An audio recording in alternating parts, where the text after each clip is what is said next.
A very warm welcome to all the aspirant of library and information science. सभी विद्यार्थियों का स्वागत है जो भी लाइब्रेरी साइंस से BLS CLS MLS कर चुके हैं, या आप में से कई सारे ऐसे स्टूडेंट हैं जो कॉम्पिटिटिव एग्जाम की तैयारी कर रहे हैं। तो स्टूडेंट, आप सभी से रिक्वेस्ट है, अगर आप चैनल पर नए हैं तो चैनल को सब्सक्राइब कर लें, वीडियो को लाइक कर दें और अपने दोस्तों में भी शेयर कर दें ताकि उन तक भी लेक्चर का जो नोटिफिकेशन है वो पहुँच सके। तो आज का जो हमारा लेक्चर है इसमें हम कवर करने वाले हैं unit 3 data centres and referral centres. और ये पार्ट है MLII 101 जो कि यूनिट 3 है, ब्लॉक 1 है। तो ये भी बहुत इम्पॉर्टेंट जो मतलब यूनिट है। तो इसमें हम मतलब इसको हमने दोबारा से स्टार्ट किया है क्योंकि 101 MLI 101 है, उसका तीसरा जो ब्लॉक चल रहा है, और MLII 101 है, इसका भी हमने एक भी नहीं कंप्लीट किया है। तो इसलिए ये हमने दोबारा से स्टार्ट किया ताकि इसको भी कंप्लीट कर लें, ताकि स्टार्टिंग का जो पेपर है आपके अच्छे से जाए। तो चलिए स्टार्ट करते हैं इसको। तो सबसे पहले इसमें हम एक ऑब्जेक्टिव देखते हैं, इसको पढ़ के आपको क्या मतलब चीज़ें इन्फॉर्मेशन है जो आपको पता चलने वाले हैं। Understand the meaning of data and their manifestation. जो डेटा का मीनिंग है, उसका मैनिफेस्टेशन है, वो आप समझ पाएंगे। Distinguish between categories and types of data. जो डेटा के जो प्रकार हैं उसके मतलब कैटेगरीज हैं वो हम मतलब इसमें अंतर स्पष्ट कर पाएंगे। उसके अलावा know the function activity perform by data centre. Data centre के द्वारा जो एक्टिविटी जो फंक्शन होते हैं, जो कार्य होते जो करे जाते हैं, जैसे नेशनल इंटरनेशनल या लोकल लेवल हो गया, उसमें ये भी हम समझ पाएंगे। फिर get acquainted with structure and functioning of referral centre की भी फंक्शन और उसके जो कार्य हैं वो भी समझ पाएंगे। और mention some important referral centre of the world. दुनिया में जो जो इम्पॉर्टेंट रेफरल सेंटर है वो भी हम यहाँ पे समझ पाएंगे। तो अब सीधे चलते हैं यहाँ पे डेटा के ऊपर। Basic concept, meaning and definition. Data बहुत बार पढ़ाया मैंने, एक बार और यहाँ पे पढ़ेंगे ताकि आपको क्लैरिटी होता रहा। जितनी बार रिपीटेशन होता है आपके जो नॉलेज है उसमें गेन होगा। तो ये हमारा मेन उद्देश्य है, आप अच्छा नंबर लेके आए और ज़्यादा से ज़्यादा सपोर्ट करें वीडियो को। आप लोग उतना अच्छे से नहीं कर रहे हैं डेफिनेटली, मतलब एक स्टूडेंट की वजह से हम ये मतलब पूरी क्लासेस जो चला रहे हैं, निक आर्या की वजह से। और उनकी हर बार बहुत सारे कमेंट आते हैं और सच में वो एक रेगुलर स्टूडेंट है, और उन्हीं की वजह से मान के चलो तो एक क्लासेस जो हम कंटिन्यू कर रहे हैं। नहीं तो आप लोगों का रिस्पांस जो है MLS को स्टूडेंट वालों का बहुत पुअर है। बट देन ऑल्सो एक भी स्टूडेंट हो बट उनकी अगर हम हेल्प कर पाएँ तो हमारे लिए बहुत मतलब जो है इम्पॉर्टेंट है, क्योंकि हर स्टूडेंट अपने आप में हमारे लिए इम्पॉर्टेंट है। तो चलिए स्टार्ट करते हैं। The term data have many connotation. It is often used and equivalent to information. जो डेटा जो टर्म है उसके बहुत सारे मतलब यहाँ पे मीनिंग हो सकते हैं, बहुत सारे प्रकार हो सकते हैं, पर जो डेटा है इसको मतलब इक्विवेलेंट माना जाता है इंफॉर्मेशन के। Both data information are different conceptually and content wise. ये दोनों अलग अलग है, कॉन्सेप्चुअली बोले या इनके कंटेंट की बात करें। Data precisely is numerical, it is also factual, it has only one dimension and get its meaning contextually। तो डेटा है इसमें न्यूमेरिकल डेटा आपको देखने को मिलेगा जो कि फैक्चुअल होगा, और उसमें बहुत सारे यहाँ पे डायमेंशन देखने को मिलेंगे। For example 15 is isolation. Isolation is only a number, ये सिर्फ नंबर है। It has only one dimension, इसमें सिर्फ एक ही डायमेंशन देखने को मिल रहा है। As a number its meaning may add up when used in context. जैसे फॉर एग्जांपल 15 ईयर्स, तो इसमें एक मीनिंग अलग मतलब एंगल जुड़ गया। It depict either a period or an age of an individual. किसी पीरियड की बात कर रहा है या किसी व्यक्ति का एज बता रहा है, तो इसमें दो डायमेंशन आ गए। सो data attain meaning when it is exemplified by another dimension like year in the above context। तो डेटा जो है उसमें अगर हम कोई और डायमेंशन जोड़ दें तो उसकी मीनिंग जो है वो वेरियस प्रकार की निकल सकती हैं। Data is termed as raw information. Data जो है उसको रॉ इन्फॉर्मेशन भी बोलते हैं। It also define a group of non random symbols. इसमें नॉन रैंडम सिम्बल्स भी आपको देखने को मिलेंगे। डेटा आइटम्स में भी अल्फ़ाबेटिकल हो गया, न्यूमेरिकल हो गया, सिंबॉलिक हो गया, ग्राफिकल हो गया। जैसे एग्जांपल के तौर पे ट्रैफिक का जो सिग्नल होता है उसकी बात कर सकते हैं। The term data refers to as an individual facts, वो एक इंडिविजुअल फैक्ट्स, स्टैटिस्टिक हो गया या पीस ऑफ इंफॉर्मेशन को as a group of facts में यहाँ पे स्टैटिस्टिक और लाइक में डिवाइड करता है। The data may be describe as an discrete and unorganize pieces of information, वो एक डिस्क्रीट या अनऑर्गेनाइज पीसेस ऑफ इंफॉर्मेशन में भी इसको हम डिवाइड कर सकते हैं। फिर यहाँ पे information consist of data, information में क्या होता है, डेटा होता है, पॉसिबली फ्रॉम वेरियस सोर्स, हर मतलब डिफरेंट डिफरेंट सोर्सेज के से आता है, presented in a contact that is new और परटेन्ड टू अ स्पेसिफिक सिचुएशन, जो कि नया है और एक स्पेसिफिक सिचुएशन में देखने को मिलता है। The way in which data are organize will depend on an individual need, किस प्रकार से डेटा ऑर्गेनाइज होगा वो एक व्यक्ति के मतलब ज़रूरतें के ऊपर डिपेंड करता है। How the data are interpreted and the purpose in which the information is sought, और किस पर्पस, किस कार्य के लिए वो इंफॉर्मेशन जो है वो लिया जा रहा है। The discipline of the characteristic of data is called Meta data, जो डिसिप्लिन जिस कैरेक्टरिस्टिक से लिया जाता है उसको मेटा डेटा बोलते हैं, मतलब डेटा अबाउट द डेटा।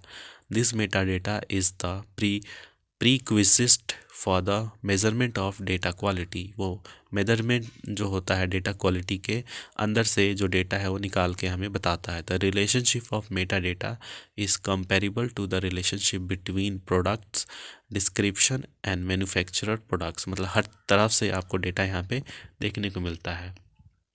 अब आता है data resource management, that is DRM is a discipline the purpose of which is to define what data are available and where they can be found, जो data है कहाँ available है और कहाँ वो मिलेगा आपको। in addition to definition, control and quality mechanism, all of these create a framework, ये सब मिलके एक फ्रेमवर्क बनाते हैं where every user of these data can determine, जो हर यूज़र है डेटा का वो डिटरमाइन करता है their suitability for a particular situation, like data definition, data modelling, data standard, data administration, data quality assurance and data quality management. Meta data management हो गया creation and maintenance of data. उसके अलावा यहाँ पे इसकी history है, आप इसको पढ़ लेना, हिस्ट्री कुछ इम्पॉर्टेंट नहीं है। इम्पैक्ट एंड रोल, हाँ इम्पॉर्टेंस एंड रोल ये थोड़ा इम्पॉर्टेंट है।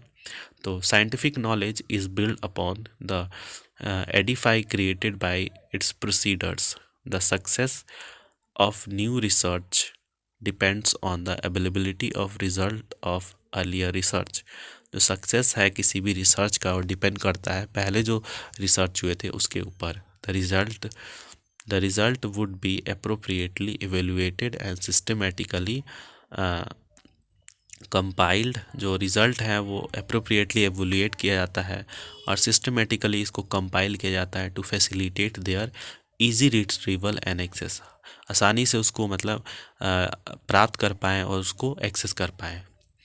Data are also needed for various activities which involve a certain degree of discussion, data जो होता है वो वहाँ पे भी यूज़ होता है जहाँ पे मतलब बहुत सारी एक्टिविटी में यूज़ होता है, जैसे किसी मतलब डिस्कशन पे आपको पहुँचना है, making in public and private sector at different management level. The main process of data is to access and use it to support the creation and development of knowledge, data का जो main यहाँ पे purpose होता है कि उसको use करें ताकि मतलब अच्छे से यूज़ करें ताकि डेवलप कर पाए हम न्यू टेक्नोलॉजी, न्यू नॉलेज और भी बहुत सारी चीज़ें। तो ये है इसमें कैरेक्टरिस्टिक, ये कुछ खास नहीं है, आप इसको पढ़ लेना। फिर आता है यहाँ पे जो दूसरा यहाँ पे कॉन्सेप्ट है data generators, compiler and disseminators, data कैसे जनरेट होता है, कैसे कंपाइल होता है, उसको डिसेमिनेट कैसे किया जाता है, तो इसको भी जान लेते हैं इसी लेक्चर में। तो data as already stated is generated as a result of in investigating, observation, survey, experiment and even by analysis of existing data। जो डेटा है वो कैसे बनता है, कैसे मतलब गैदर होता है, वो होता है इन्वेस्टिगेशन के थ्रू, ऑब्जर्वेशन, सर्वे हो गया, एक्सपेरिमेंट हो गया, या पहले से कुछ डेटा पड़ा है उसको एनालिसिस करने से। For instance the due date and the date of return of book, ये हो गया, या both are two set of data, ये एक तरह से सेट ऑफ डेटा है। The process and the analysis of this data would generate a new data set of data, मतलब एक तरह से नया डेटा जो है जनरेट होता है अगर हम कोई पहले से ही डेटा पढ़ा है उसमें हम एनालिसिस करें तो। Men's curiosity is the motivation for data generation. इंसानों की जो मतलब उत्सुकता है वो डेटा जनरेशन में मतलब बहुत अहम रोल प्ले करती है। डेटा जनरेशन में some time occur from natural source, जो डेटा जनरेशन होता है वो कभी कभी नेचुरल सोर्स से अकर होता है। Some time it is created artificially, कभी कभी वो आर्टिफिशियली भी होता है। Generation of data is an endless process, ये बहुत ही मतलब नेवर एंडिंग प्रोसेस है। It is a human societal process, ये इंसान की सोसाइटी की प्रोसेस है। Data generation have become a routine activity, ये एक रूटीन एक्टिविटी बन गई है। अब डेटा कंपाइलेशन कैसे होता है? The generated data should be compiled to put it for use, ताकि उसको इस्तेमाल भी कर सके। अब डेटा जनरेट हो गया, अब उसको इस्तेमाल कैसे करेंगे? उसको कंपाइल करके। तो इसमें क्या होता है? कलेक्शन ऑफ डेटा, फिर करेक्शन ऑफ डेटा आता है, फिर ग्रुपिंग ऑफ डेटा, ये इसके अंदर इन्वॉल्व होते हैं। फिर the major objective of this step is to help in the advancement of knowledge, इसका मेन उद्देश्य यही होता है कि नॉलेज में एडवांसमेंट लाए। बाय सिस्टमेटिकली ऑर्गेनाइजिंग इट, ताकि उसको सिस्टमेटिकली ऑर्गेनाइज करके। In this process the following function are carried out, इसमें कुछ फंक्शन हैं जो कि इन्वॉल्व होते हैं, जैसे कि चॉइस ऑफ द वेरिएबल, मतलब वेरिएबल किस प्रकार की चॉइसेस है। डिफाइनिंग द ग्रुप को डिफाइन करना, डेटा कोरिलेशन, डेटा अरेंजमेंट और डेटा प्रेजेंटेशन, ये सब इसके अंदर आते हैं। तो data compilation follow process and organize in which new computer are being engage extensively, मतलब आजकल जो डेटा कंपाइलेशन होता है इसमें जो न्यू टेक्नोलॉजी है, कंप्यूटर है, ये ज़्यादातर आपको देखने को मिलते हैं। अब लास्ट जो है इसमें है डेटा डिसेमिनेशन। अब डेटा डिसेमिनेशन कैसे होता है वो इसमें हम देखेंगे। The objective of data dissemination is to facilitate its security and evaluation by security and evaluation by other user, मतलब डेटा डिसेमिनेशन जो है वो फैसिलिटेट करता है इवेल्युएशन बाय यूज़र। दिस में help to validate the data, ये help करता है डेटा वैलिडेशन में। डेटा डिसेमिनेशन में also prevent its duplication, data dissemination में ये भी आता है कि उसका डिप्लीकेशन ना हो जाए। Data can be disseminated through, वो किस प्रकार से डिसेमिनेट होता है, जैसे फॉर्मल हो गया, informal, contract and professional colleague के द्वारा हो गया, पब्लिश्ड लिटरेचर के द्वारा हो गया, इंफॉर्मेशन सेंटर के द्वारा, library, documentation centre, data centre and data marts, इनके द्वारा जो है ये सारी चीज़ें होती है डेटा डिसेमिनेशन। तो ये यहाँ तक जो था ये पूरा कॉन्सेप्ट था। अब जो नेक्स्ट हमारा यूनिट आएगा उसमें हम कवर करेंगे डेटा सेंटर्स। तो आशा करते हैं आपको यहाँ तक जो इन्फॉर्मेशन जो हमने प्रोवाइड किया है वो आपको समझ में आया होगा। तो कोई भी डाउट हो तो कमेंट बॉक्स में ज़रूर करें और ज़्यादा से ज़्यादा सपोर्ट करें वीडियो को। तो मिलते हैं आप सभी से नेक्स्ट वीडियो में, तब तक के लिए धन्यवाद।